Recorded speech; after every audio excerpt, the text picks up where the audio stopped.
Ohio. Welcome once again to the Retirement Blueprint Show with Tim Lofton of Axum Planning and Wealth. I'm your host, Spike Spangle, and today we're going to talk about avoiding your retirement disaster. Retirement disaster. Wow.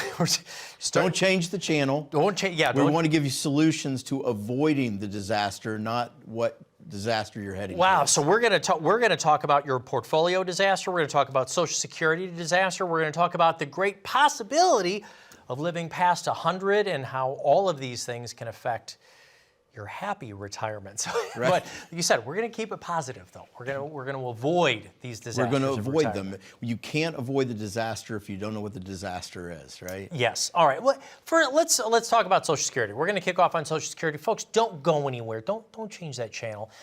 You might not be taking your Social Security yet, but this is going to affect millions of us. I mean, this is for a lot of us anywhere from 20 to maybe even 50% of your retirement income. And you see a lot of things. You get a lot of mailers, and you'll probably even see other commercials about maximizing your Social Security. Right. I think like the maximum you can receive, what is the full, something like 4,800? Like 4,875 Okay. or so for 2024. Now, how do you get that, though? I mean, That is a great question. you just 'cause you be everybody's nice like, to your boss? Yeah, or- I want that. I mean, how do I, whatever the maximum is, I want that. Sign me up.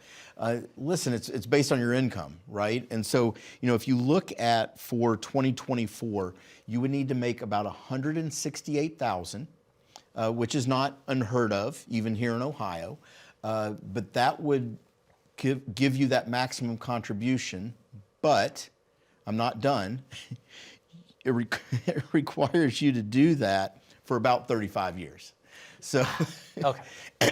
so maybe you're not on track to get the maximum amount, but understand what a big number that is. I mean, that's almost $60,000 a year for someone today that is in that Right. bucket. Now, but isn't the national average on what most people get on Social Security not even necessarily close to that?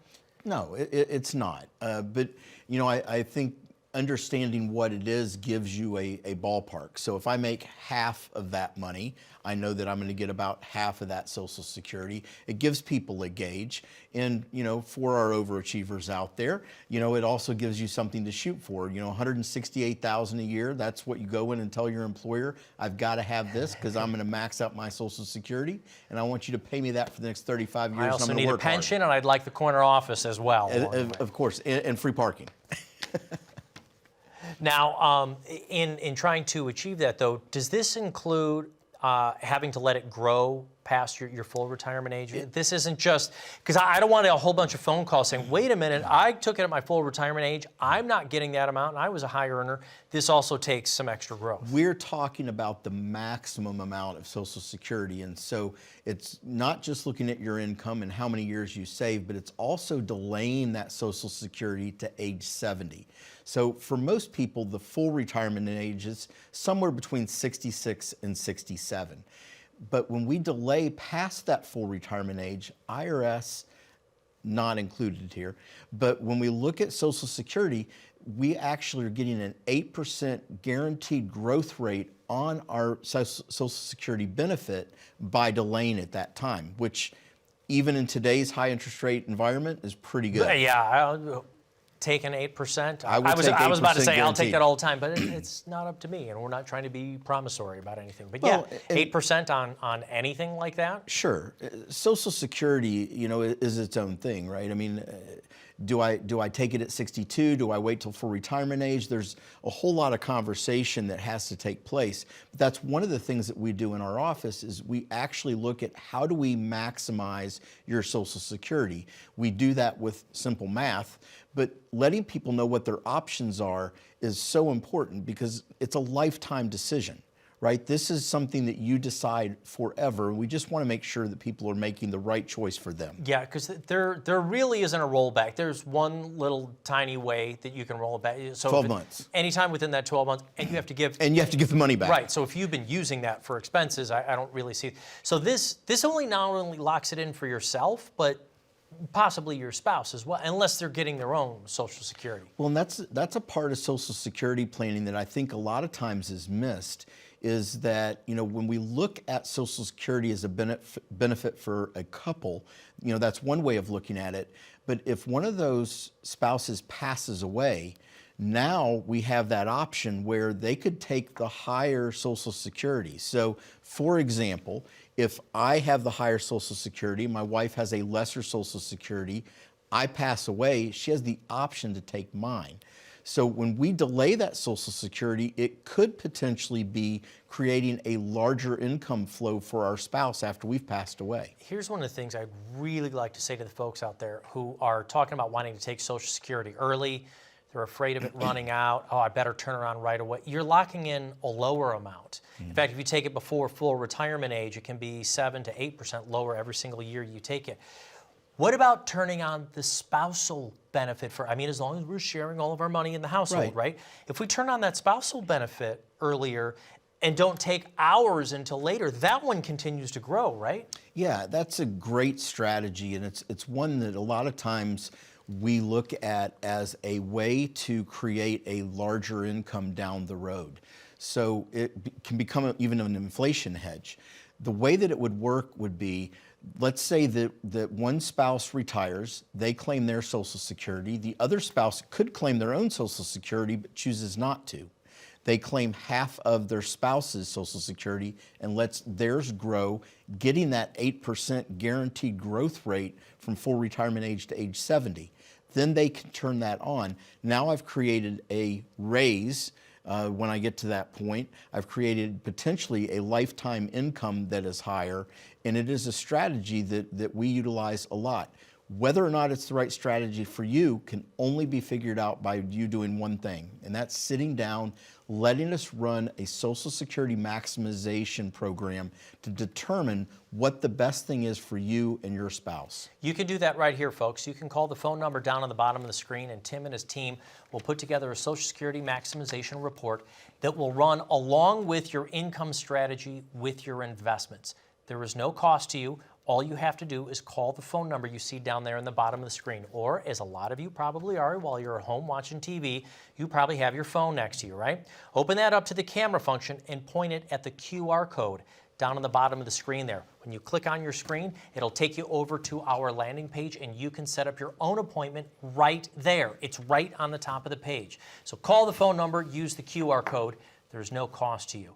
More with Tim Lofton of Axim Planning and Wealth right after this.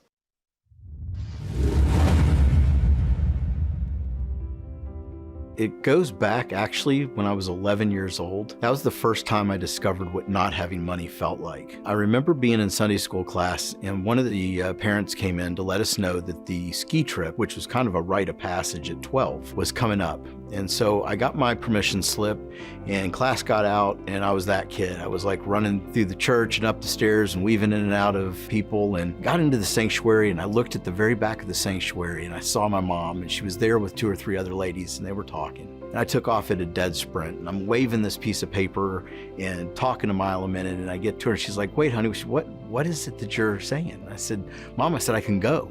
Like, I'm gonna be 12, I can go." And she's like, go to what? I'm like, the ski trip, the youth group ski trip. And I'll never forget, she got down on one knee and she wrapped her arms around me and she said, "Baby," she said, we can't afford that this year." And it wasn't the disappointment of not being able to go on the trip. It was the look in her eyes that she couldn't afford it and that she couldn't do that for me. And I really think that put me on the path of having a heart for helping people get to retirement, to be able to stay retired and to live their best life. And that all starts with advice. And that's what I chose to do for a living. Welcome back to the Retirement Blueprint Show with Tim Lofton of Axim Planning and Wealth. As we said right before the message break, you can get your own retirement blueprint, no cost to you. Just call the phone number when you see that come up on the screen. We have operators standing by right now. We're trying to help you avoid retirement disasters. We just discussed Social Security. Now, what are the odds of living to 100? We're here. There are more people living to 100 More today. people. So it used to be, remember the old, on the Today Show, they used to, recognize people that just turned 100, and then they stopped doing that. You know why? there's too many people turning 100. Yeah. It became such a large number. So you listen to the percentage odds, it's like 1%. But there's like 722,000 people in this world over the age of 100, with almost 110,000 of them being in the U.S. And 100,000 of those are in Florida. I You pulled that got punch me. on you. I did. I didn't give you that You during did the not pre-show. give me that one. That was, yes, they're all in Florida. But even close, 98. Right, playing pickleball. Yeah, they're all playing pickleball. Playing pickleball. Yes, of course. But there's living to 98, 99, 97. I mean, how long do you take the retirement plan out to? How many times do people give you pushback and go, no, that's ridiculous. You don't need to take that out to my 90s. Well, there's two answers to that. So the first one is when we start, the actuarials will say for a married couple age 65, one of them is going to live to 94. And of course, the guy always says, well, that's going to be her. It's not going to be me because, us guys think we're going to die tomorrow, which is not the best outlook, but nonetheless, it's what happens. And, when people say, well, our family longevity is not good, or I'm not going to live, to be that age, and they say, hey, we want to be buried with that last dollar. When I die, I want to have no money left, which isn't realistic, but nonetheless, people say that. We'll take it out to about 110, 120 as an estimate. Here's the thing. If you don't make it to 100, you die with more money. If you plan on living to 80 and live to 100, you don't have any money. Yeah. And which plan sounds better for you? I'm not going to let somebody walk out of our office with a plan that can fail. Yeah. Like, I'm just not going to do it. Yeah. So, but this is happening in part because of health. Now, the great thing is there are health advantages. There are electronic and digital ways where our hospital and our doctors can monitor what's going on with us. A little bit of it is weird, a little bit is a learning curve, but because of these things, this healthcare also gets more expensive. Mm-hmm. So it's not just the longevity with costs where they're at, staying in our house. Right. We have to consider the healthcare costs. So how do you start digging into that? Well, it's not just the healthcare cost, Spike. We also have to think about inflation. I mean, if you look at, back when Social Security started, if somebody made it to 80, that was a long time. I mean, the average life expectancy for somebody when Social Security started was 64. We didn't have an underfunding of Social Security problem when the life expectancy was you die a year before you actually get to claim it. Today, if you think about it from age 80 to 100, if we average, 3 or 4% inflation, that's another doubling cycle. Listen to me when I say this. If you need $60,000 at age 80 to live, that means by age 100 you need $120,000. So we've added an entire doubling cycle to inflation. Think about what that does from a planning standpoint. It's not just about celebrating that 100th birthday. It's about having money still left to be able to celebrate that 100th birthday. And what does that care look like? It's because we're both in this industry. I don't know if this happens to you. I was going through my Instagram feed, and I'm getting advertisements for portable trailers, like one bedroom and studios that you can have built onto your property. So, the mother-in-law suite. Now, of course, you have to find out about zoning, and we're trying to find. I'm from Kentucky. Anything that you can pull up on wheels and right. live in is totally acceptable. Yeah, you either live in it or it becomes a planter. I mean, the hardest thing is they did away with the giant satellite dishes. Remember the big giant satellite dishes? And so you would, back where I grew up, you'd be driving down the road and there would be a trailer with this giant satellite dish that probably was as expensive as the trailer that somebody was living in. But it's a concern. When we look at healthcare, we're not just talking about the things that Medicare covers, because Medicare is not going to help you if you have to go into a long-term care living facility. And whatever that's going to cost, which today, in today's dollars, could be anywhere from $5,000 or $6,000 for, somebody who doesn't need a lot of care, all the way up to $15,000 a month for memory care.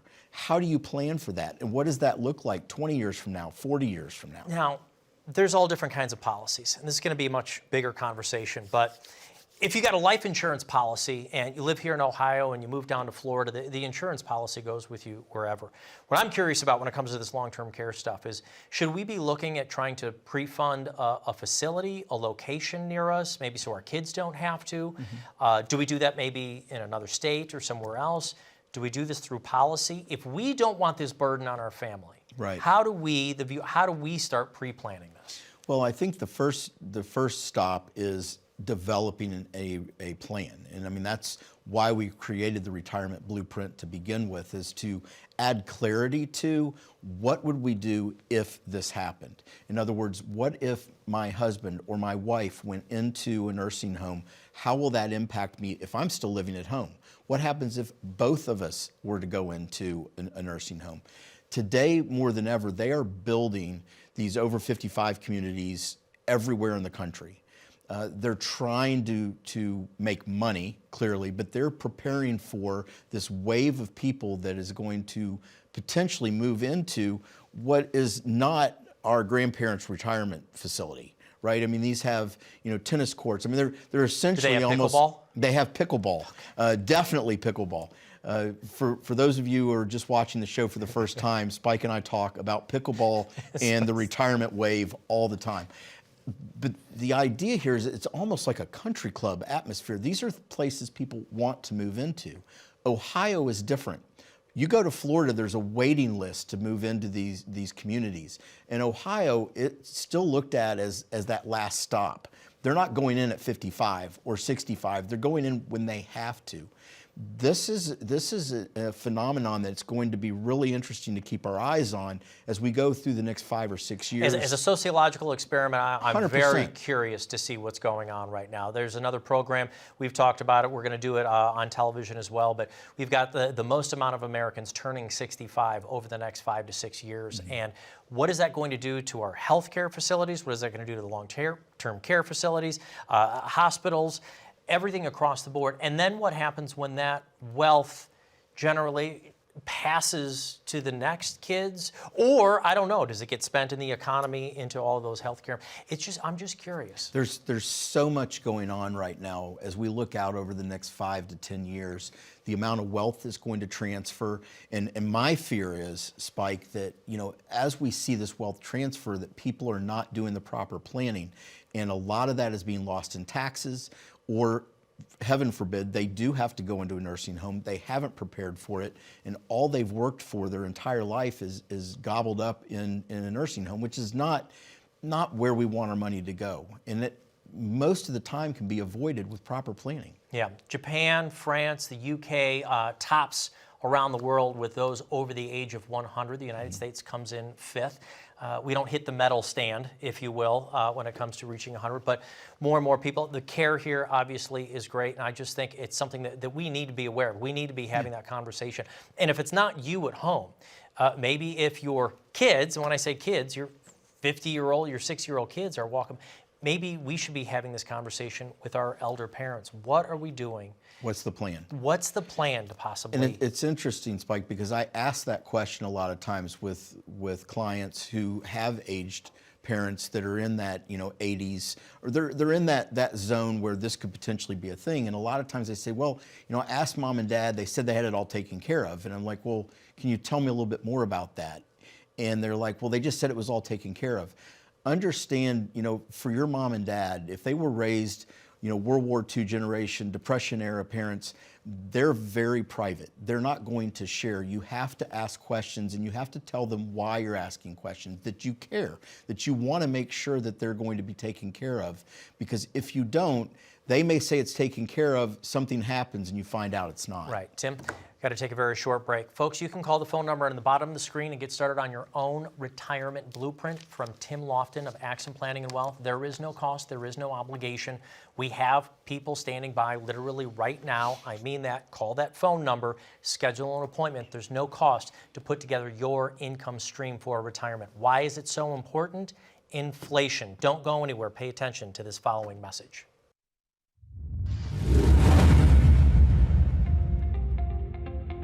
the mistake that we see with a lot of people coming into our office is that they made a projection of how much money they were going to need maybe 20 years ago, and they didn't account for inflation in those figures. The average retiree is going to spend at least 20 years in retirement. That means that the cost of living is going to double at least one time. For example, if somebody 20 years ago said, I'm going to need $40,000 for my investments in retirement, that number is only worth $20,000 now. And so they actually needed to make sure they were looking for $80,000 if $40,000 net was their number back then. So as we're looking at the income needed in retirement, we have to have a plan in place that's going to double our income over that same period, or we're going to have to reduce our lifestyle, which is not what we worked all our lives for. Those are the types of things that we try and help clients with as they're planning out their future retirement to make sure that taxes and inflation are covered in those projections. If taxes and inflation are keeping you up at night, give us a call. Sit down, let us do a complimentary review with you and design your very own retirement blueprint. It's our trademark process that we've designed over the last 30 years to help you retire and stay retired. Welcome back. You're with retirement specialist Tim Lofton of Axon Planning and Wealth. I'm your host, Spike Spangle. We're talking about retirement disasters. We're hoping that we can help you avoid. We've discussed a little bit about longevity and, of course, market volatility, what kinds of things happen to our portfolios. But are we saving enough? From your seat, folks are coming in, you're coming into your offices, they've been relying on what we've called this retirement plan, the generation of 401ks. How does this generation look? Well, we have about a little over half that have access to a 401k plan through work, and about another half that do not. Here's the thing, if you're self-employed, if you own a business, if you're an independent contractor, and you're like, well, I don't have a plan, you can have a plan. You don't have to rely on corporate America. You can set up your own plan. And the wonderful thing about being self-employed is a lot of times you can actually save more than the normal person that works for a company in a 401k plan, up to 3 times more. So there really is an opportunity here as a business owner to really build wealth through retirement This is a huge message for folks out there. If you're building your own business, if you're a great independent contractor, there's so many fields. I mean, I was talking to an incredibly smart plumber last week. He's got several trucks now. He teaches the craft to other people. He's building a business. There aren't as many crafts people out there, craftsmen, if you will.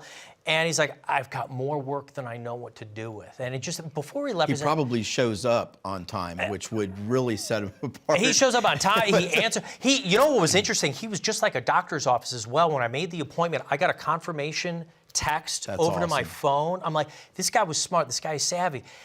And I asked him, I said, by the way, I'm just curious, not for me, do you have a retirement plan though? Do you have like any sort of, he's like, no, it's been something I've been thinking about. I'm just too busy. And my gosh, it's so many of our workers out there. Yeah. They're too busy and they think that, well, the business, when I sell that, that's my retirement plan. And it may be, and it certainly may be a part of it, but is that where you want to have all your eggs in that basket? If something goes the wrong way in your business, you're already dependent on your business for income.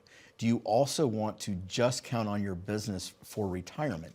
It just makes sense to diversify, to spread that risk out. Listen, worst case scenario, you end up retiring early and have more money. That's the worst thing that can happen. But if we're solely dependent on counting on Social Security and the sale of a business as our only, if that doesn't work out, rolling our only dice of retirement, we could run into a problem. And unfortunately, in our office, I've seen that where a business had a higher value because of what the business was. That value decreased significantly. Where they thought they were going to be with the business sale is not where they ended up, and they had to keep working. Right. And that's something that nobody wants to do. And there's so many different problems to it. And while you're working so hard at creating your business, and it's fantastic. Be that entrepreneur. It's what the United States is all about, right? But when take an hour to sit down with somebody. Take an hour out of your day And let's just take a look at it and see what you can do, because there's tax advantages to having a plan. There's ways that you can certainly offer retirement planning to your employees, which keeps those employees around. Oh yeah, think about the training that this guy has right now, and having other trucks and other insurance. And what happens if somebody else either figures I can get paid more somewhere else? You know, what do we got to do? It's just like big business. What do we got to do to keep people around? Don't lose your best guy for $5 an hour Yeah. because somebody else offered a retirement plan and you didn't. I mean, that's what it comes down to. I mean, it's good business for you to take your business and think about it not just as a retirement vehicle or a source of income, but a way for you to save for retirement. And to here's keep your another big employees. thing about what you do, especially with the whole firm, with the Axum Planning and Wealth, is that you can talk to private business people, because the tax reporting is just as important. This goes all the way back to our Social Security discussion. Right. How do we get the most out of Social Security? Well, you might be reporting your taxes in a certain way for your business and showing certain losses and taking little in income, but that could hurt your Social Security later down the road. Yeah. And that is a very common thing where we see business owners writing off so many different things, and they're like, oh, look, I only paid taxes on this amount of money. But the lifetime impact that has to their Social Security can be hundreds of thousands of dollars. And so you have to understand, you know, where's the sweet spot? Where do I need to be to maximize my income, my taxes, my future Social Security, and saving for retirement outside of just building up my business? The CPAs that you work with your team. Now, you're welcome to have your own CPA working on Sure. the outside, and you can talk to them. But the group that you work with, if you want to suggest someone for a small business, they've got kind of this retirement strategy in mind. Yes? They absolutely do. And you know, the great thing about our CPA is that his background was actually in large business, but he also worked in small business. So individual returns, I think, for most CPAs are pretty easy. They're pretty straightforward, right? But when you start talking about business owners, there's so many things that you can do to be creative, but we don't want to be so creative that we give up benefits on the back end that we haven't even thought about. Right, right. Tim, thank you so very much. We're talking about the retirement disasters today. It's a disaster. The show is over. That's all the time we have. But they can still get their retirement blueprint. Folks, call the phone number you see down on the bottom of the screen. Right now is the time to act. You might think your retirement is a year, 2 years, 5 years, 10 years away. Act right now. Call the phone number. We have people standing by. You can set up your own no-cost retirement blueprint review with Tim Lofton. Thank you so much for watching. We'll both be back again next week.